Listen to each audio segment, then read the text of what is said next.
ತಮಿಳುನಾಡಿಗೆ ಮುಂದಿನ 15 ದಿನಗಳ ಕಾಲ ಪ್ರತಿದಿನ ಒಟ್ಟು 3500 ಕ್ಯೂಸೆಕ್ನಂತೆ ಒಟ್ಟು 4.56 ಟಿಎಂಸಿ ನೀರು ಹರಿಸೋದಕ್ಕೆ ಸಿಡಬ್ಲ್ಯೂಆರ್ಸಿ ಸೂಚನೆ ಕೊಟ್ಟಿತ್ತು.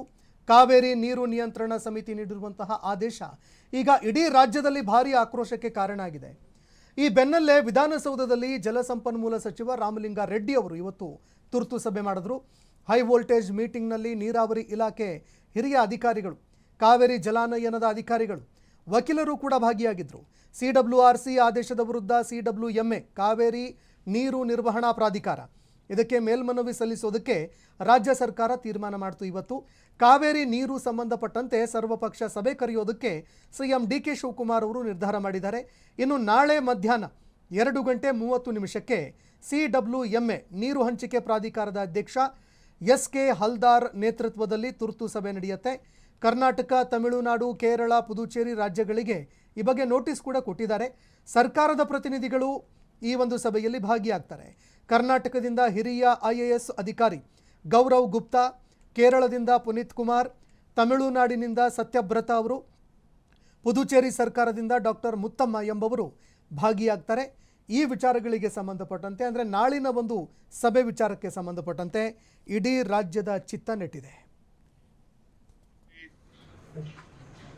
ನೀರಾವರಿ ವಿಚಾರದಲ್ಲಿ ಏನು ನಿನ್ನೆ ಸ್ವಲ್ಪ ನೀರು ಬಿಡಬೇಕು ಅಂತ ಹೇಳಿ ಆದೇಶ ಕೊಟ್ಟಿದ್ದಾರೆ.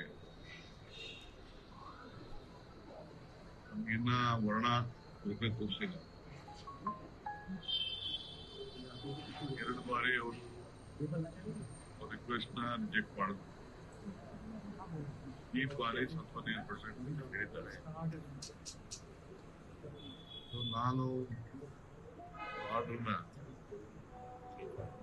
ಅಪೀಲ್ ಮಾಡಲಿಕ್ಕೆ ನಮ್ಮ ಮಂತ್ರಿಗಳು ರಾಮಲಿಂಗಾರೆಡ್ಡಿ ಅವರು ಮತ್ತು ಎಲ್ಲ ಅಧಿಕಾರಿಗಳನ್ನ ಚರ್ಚೆ ಮಾಡಿದ್ದಾರೆ. Against that order we are appealing. ಆಮೇಲೆ ನಾವು ತೀರ್ಮಾನ ಮಾಡ್ತೀವಿ. ಅದಾದ್ಮೇಲೆ ನಾನು ಪೋಷನ್ ಪಾರ್ಟಿ ಲೀಡರ್ಸ್ ಕೂಡ ನಾನು ಬೆಂಗಳೂರು ಹೋದ್ಮೇಲೆ ಮಾತಾಡಿ ಇಂಥದ್ದೇ ಸಮಸ್ಯೆಗಳು ಬರುತ್ತೆ. ನೀರು ಇರುವಾಗ ನಾವು ಅವ್ರನ್ನ ಕೇಳೋದು ಕೂಡ ಇಲ್ಲ, ನಾವೇ ಕೊಡ್ತೇವೆ. ಕಳೆದ ವರ್ಷ ಆಗಲಿ ಅದರ ಹಿಂದಿನ ವರ್ಷ ಆಗಲಿ ಅವ್ರಿಗೇನು ನಮಗೆ ಫಿಕ್ಸ್ ಮಾಡಿರೋ TMC ವಾಟರ್ ಇದೆ ಅದರ ಹೆಚ್ಚು ಕೊಟ್ಟಿದ್ದೇವೆ. ಈ ಬಾರಿ ನಮಗೆ ಕುಡಿಯೋದಕ್ಕೆ ನೀರಿಲ್ಲ ಅನ್ನುವಂಥ ಸನ್ನಿವೇಶ ಇರುವಾಗ ಅವರು 3,500 ಕ್ಯೂಸೆಕ್ಸ್ ಅನ್ನ ನೀರು ಕೊಡಬೇಕು ಅಂತ ಹೇಳೋವಂಥದ್ದು ಎಷ್ಟು ಸರಿ ಅಂತ. ನಮ್ಮಲ್ಲಿ ಇದ್ದಾಗ ಕೊಡೋಣ, ತೊಂದರೆ ಇಲ್ಲ. ಅದ್ರ ಬಗ್ಗೆ ಮುಖ್ಯಮಂತ್ರಿಗಳು ಒಂದು ಸರ್ವಪಕ್ಷದ ಸಭೆಯನ್ನು ಕರಿಬೇಕು ಅಂತ ಪ್ರಸ್ತಾಪ ಮಾಡಿದ್ದಾರೆ.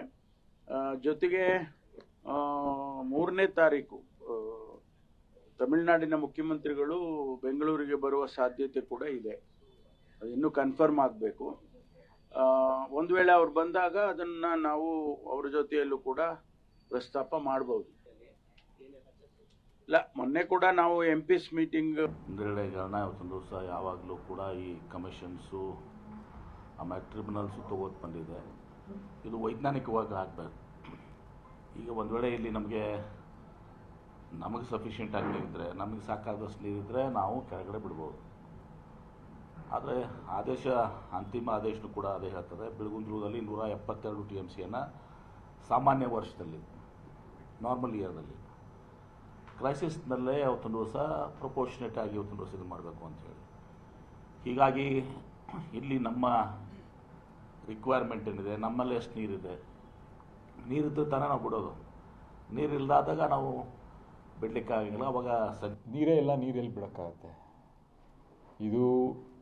ಅದು ಏನು ಪ್ರಾಧಿಕಾರ ನಿಜವಾಗ್ಲೂ ಗ್ರೌಂಡಲ್ಲಿ ಏನು ನಡೀತಾ ಇದೆ, ಏನಿದೆ, ಎಷ್ಟಿದೆ ನೀರು, ನಮ್ಗಳಿಗೆ ಎಷ್ಟು ಬೇಕು, ಅದನ್ನು ಅರ್ಥ ಮಾಡ್ಕೊಂಡು ಈ ಥರ ಆದೇಶಗಳನ್ನು ಕೊಡ್ತಿದ್ದಾರೋ ಇಲ್ವೋ ಅನ್ನೋದು ನನಗೆ ಡೌಟ್ ಆಗಿದೆ. ಯಾವುದೇ ಕಾರಣಕ್ಕೂ ಇಲ್ಲಿ ನೀರು ಕೊಡೋಕ್ಕಾಗಲ್ಲ. ಇಲ್ಲಿ ಬೆಳೆದು ನಿಂತಿರೋ ಬೆಳೆಗಳಿಗೆ ನಮಗೆ ನೀರಿಲ್ಲ. ಈ ಭಾಗದ ಜನರೆಲ್ಲರೂ, ಇಡೀ ರೈತರು ಎಲ್ಲ ಜೀವನ ಅದ್ರ ಮೇಲೆ ನಿಂತಿದೆ. ಆದ್ರೂ ಪ್ರಾಧಿಕಾರ ಯಾಕೆ ಈ ಥರ ಇಷ್ಟೊಂದು ಬೇಜವಾಬ್ದಾರಿತನ ತೋರಿಸ್ತಾ ಇದೆ ಅಂತ ನನಗಂತೂ ಅರ್ಥ ಆಗ್ತಾ ಇಲ್ಲ. ಸರ್ಕಾರದವರು ಇದಕ್ಕೆ ಎಲ್ಲ ರೀತಿಯ ಕಾನೂನಾತ್ಮಕ ಹೋರಾಟ ಏನಿದೆ ಅದನ್ನು ಕೈಗೆತ್ತಿಕೋಬೇಕಾಗ್ತದೆ. ಯಾವುದೇ ರೀತಿ ನೀರನ್ನು ಬಿಡುಗಡೆ ಮಾಡಬಾರ್ದು. ಈಗ 15 ದಿನಗಳ ಕಾಲ 4 TMC ನೀರೇನು ಬಿಡಬೇಕು ಅಂತ ಆದೇಶ ಮಾಡಿದೆ. ಇನ್ನು CWRC ಕೊಟ್ಟಿರುವಂತಹ ಆದೇಶ ಯಾವಾಗ ಹೊರಗಡೆ ಬಿತ್ತು, ಇಡೀ ರಾಜ್ಯಾದ್ಯಂತ ಸಹಜವಾಗಿ ಆಕ್ರೋಶ ಭುಗಿಲೇಳಿತು. ಆದರೆ ಇವತ್ತು ತೀವ್ರವಾಗಿ ಪ್ರತಿಭಟನೆ ಕೂಡ ಆಯಿತು. ಈ ಪ್ರತಿಭಟನೆ ಆಗ್ತಾ ಇದ್ದಂತೆ ಸಾಯಂಕಾಲದ ಹೊತ್ತಿಗಾಗಲೇ CWMA ಇದಕ್ಕೆ ಸಂಬಂಧಪಟ್ಟಂತೆ ಇಲ್ಲ, ನಾವು ಆಲಿಸೋದಕ್ಕೆ ಸಿದ್ಧರಿದ್ದೀವಿ, ಎಲ್ಲ ರಾಜ್ಯಗಳ ಪ್ರತಿನಿಧಿಗಳು, ಒಟ್ಟು 4 ರಾಜ್ಯಗಳ ಪ್ರತಿನಿಧಿಗಳು ಬಂದು ಸಭೆಯಲ್ಲಿ ಭಾಗಿಯಾಗಿ ಅಂತ ಹೇಳಿದ್ದಾರೆ. ನಮ್ಮ ರಾಜ್ಯದಿಂದ IAS ಅಧಿಕಾರಿಯಾಗಿರುವಂತಹ ಗೌರವ್ ಗುಪ್ತಾ ಅವರು ಈ ಒಂದು ಸಭೆಯಲ್ಲಿ ಭಾಗಿಯಾಗ್ತಾ ಇದ್ದಾರೆ. ಹೀಗಾಗಿ ಯಾವೆಲ್ಲ ಒಂದು ವಿಚಾರಗಳನ್ನು ಅವರು ಇಡ್ತಾರೆ ಅನ್ನುವಂಥದ್ದನ್ನು ಕೂಡ ನೋಡಬೇಕಾಗತ್ತೆ. ಸದ್ಯಕ್ಕೆ ಇರುವಂತಹ ಒಂದು ನೀರಿನ ಮಟ್ಟ ಎಷ್ಟು, ಜೊತೆಗೆ ಆ ಒಂದು ತಮಿಳುನಾಡು ಭಾಗದಲ್ಲಿ ಅವೈಲೇಬಲ್ ಇರುವಂತಹ ನೀರೆಷ್ಟು, ಮಳೆ ಕೊರತೆ ಇರುವಂಥದ್ದೆಷ್ಟು, ಈ ಒಂದು ಸಂದರ್ಭದಲ್ಲಿ ಪ್ರಸ್ತುತ ಸಂದರ್ಭದಲ್ಲಿ ಎಷ್ಟು ನೀರು ತುಂಬಿರಬೇಕಾಗಿತ್ತು, ಈಗ ಎಷ್ಟಿದೆ, ಬೇಡಿಕೆ ಎಷ್ಟಿದೆ ಅನ್ನುವಂಥದ್ದು ಕೂಡ. ಇದು ಕೃಷಿ ಮಾಡೋದಕ್ಕೆ ಸರಿಸುಮಾರು ಒಂದು ಜಾಸ್ತಿ ನೀರು ಅದಕ್ಕೆ ಬಳಕೆ ಆಗುತ್ತೆ. ಸರಿಸುಮಾರು ಒಂದು 70 ರಿಂದ 80% ನೀರು ಅದಕ್ಕೆ ಖರ್ಚಾಗುತ್ತೆ. ಆದರೆ ಈಗ ಕುಡಿಯೋಕ್ಕೆ ಮಾತ್ರ ಬಳಕೆ ಮಾಡ್ಕೊಳ್ಳೋದಕ್ಕೂ ಕೂಡ ಸರ್ಕಾರ ಹೇಳಾಗಿದೆ. ಈಗ ಕೇವಲ ಕುಡಿಯೋದಕ್ಕೆ ಮಾತ್ರ ಬಳಕೆ ಮಾಡ್ಕೊಳ್ಬೇಕು, ಬೆಳೆಗಳಿಗೆ ನೀರು ಕೊಡೋದಕ್ಕಾಗಲ್ಲ ಅಂತ CM ಅವರು ಹೇಳಿದರು. ಇದಾದ ನಂತರದಲ್ಲಿ ಈಗ ಅದನ್ನು ಮನವರಿಕೆ ಮಾಡಿಕೊಡ್ಬೇಕಾಗತ್ತೆ CWMAಗೆ. ನೀರು ಹಂಚಿಕೆ ಪ್ರಾಧಿಕಾರ ಏನಿದೆ ಅವರಿಗೆ, ನೀರು ನಿರ್ವಹಣಾ ಪ್ರಾಧಿಕಾರದವರಿಗೆ ಇದನ್ನು ಮನವರಿಕೆ ಮಾಡಿಕೊಡ್ಬೇಕಾಗತ್ತೆ. ಇಲ್ಲ ತುಂಬ ಕಡಿಮೆ ನೀರಿದೆ, ಬೆಂಗಳೂರಿಗೆ ಇಷ್ಟು ನೀರು ಬೇಕು ಅಥವಾ ಮೈಸೂರಿಗೆ ಇಷ್ಟು ನೀರು ಬೇಕು, ಮತ್ತೊಂದು ಕಡೆ ಮಂಡ್ಯದ ಭಾಗದ ಜನರೇನಿದ್ದಾರೆ ಅವ್ರಿಗೆ ಕುಡಿಯೋದಕ್ಕೆ ಎಷ್ಟು ನೀರು ಬೇಕು, ಬೆಂಗಳೂರಿಗೆ ಪ್ರತಿದಿನ ಎಷ್ಟು ಬೇಕು, ಇದನ್ನೆಲ್ಲವನ್ನು ಕೂಡ ಮನವರಿಕೆ ಮಾಡಿಕೊಡಬೇಕು. ಸದ್ಯಕ್ಕೆ ಪ್ರಸ್ತುತವಾಗಿ ಇರುವಂತಹ ನೀರೆಷ್ಟು ಅದನ್ನು ಮನವರಿಕೆ ಮಾಡಿಕೊಟ್ಟು, ಸಾಧ್ಯ ಇಲ್ಲ ಒಂದು ವೇಳೆ ಏನಾದರೂ ನೀರು ಬಿಟ್ಟಿದ್ದೆ ಆದರೆ ಕುಡಿಯೋ ನೀರಿಗೂ ಕೂಡ ತತ್ವಾರ ಎದುರಾಗುತ್ತೆ ಅನ್ನುವಂಥದ್ದು. ಇನ್ನು ನಾವು ಇದಕ್ಕೆ ಸಂಬಂಧಪಟ್ಟಂತೆ ವಕೀಲರ ಜೊತೆಗೂ ಕೂಡ ಮಾತಾಡ್ತಾ ಇದ್ವಿ. ಅವಾಗ ಹೇಳ್ತಾ ಇದ್ರು ಅವರು, ಆರ್ಟಿಕಲ್ 21 ಪ್ರಕಾರ ಬದುಕುವಂತಹ ಹಕ್ಕೇನಿದೆ ಅದರಲ್ಲಿ ಫಸ್ಟಿಗೆ ಬರೋದೇ ನೀರು. ಹಾಗಾಗಿ ಅದನ್ನು ಯಾರೂ ಕೂಡ ಅಲ್ಲಗಳೆಯೋದಕ್ಕಾಗಲ್ಲ. ಆ ಕೆಲವು ಏನು ಕಾನೂನಿನ ವಿಚಾರಗಳಿದ್ದಾವೆ ಅದನ್ನು ಇಟ್ಟು ಈಗ ನಾವು ಬೆಳೆಗಾಗಿ ನೀರನ್ನು ಸಂಗ್ರಹಣೆ ಮಾಡಿ ಇಟ್ಕೊಂಡಿರೋದಲ್ಲ, ಕುಡಿಯೋದಕ್ಕಂತ ನಾವು ಇಟ್ಕೊಂಡಿರುವಂಥದ್ದು ನೀರನ್ನು. ನಾಳೆ ಏನಾದರೂ ಮಳೆಯಾಗಿ ಜಾಸ್ತಿ ನೀರೇನಾದರೂ ಹರಿದು ಬಂದರೆ ಆಗ ನಾವು ಬಿಡಬಹುದು, ಆಗ ನೀರು ಸಹಜವಾಗಿ ನಾವು ಕೊಡ್ತೀವಿ. ಆದರೆ ಈಗ ನಾವು ನೀರು ಬಿಡುವಂತಹ ಒಂದು ಹಂತದಲ್ಲೇ ಇಲ್ಲ, ಆ ಸ್ಥಿತಿಯಲ್ಲೇ ನಾವು ಇಲ್ಲ. ಹೀಗಾಗಿ ಸಂಪೂರ್ಣ ಇಷ್ಟೊಂದು ಪ್ರಮಾಣದಲ್ಲಿ ಖಾಲಿಯಾಗಿ ಬಿದ್ದುಬಿಟ್ಟಿದೆ, ಸಂಪೂರ್ಣ ಒಣಗಿ ಹೋಗಿದೆ ಕಾವೇರಿ ನದಿ.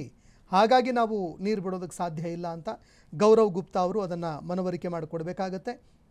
ಜೊತೆಗೆ ಆ ಬೇರೆ ಬೇರೆ ರಾಜ್ಯಗಳು ತಮಿಳುನಾಡು, ಕೇರಳ, ಪುದುಚೇರಿ ರಾಜ್ಯದ ಏನು ಅಧಿಕಾರಿಗಳು ಬರ್ತಾರೆ, ಅವರು ಯಾವ ರೀತಿಯಾಗಿ ಮನವರಿಕೆ ಮಾಡಿಕೊಡ್ತಾರೆ ಅದನ್ನು ಕೂಡ ನೋಡಬೇಕಾಗತ್ತೆ. ನಾವು ಅವರೇನು ಆ ವಿಚಾರಗಳನ್ನು ಇಡ್ತಾರೆ, ನೀರು ಬೇಕೇ ಬೇಕು ಅಂತ ಅವರು ಪಟ್ಟು ಹಿಡಿತಾರಾ ಏನು, ಅದನ್ನು ಕೂಡ ನೋಡಬೇಕಾಗತ್ತೆ. ಒಂದು ವೇಳೆ ನೀರು ಹರಿಸಲೇಬೇಕು ಅಂತ ಏನಾದರೂ ಹೇಳಿದ್ದೆ ಆದರೆ ಆಗ ಸಹಜವಾಗಿ ಪ್ರತಿಭಟನೆ ಮತ್ತಷ್ಟು ತೀವ್ರ ಆಗುತ್ತೆ.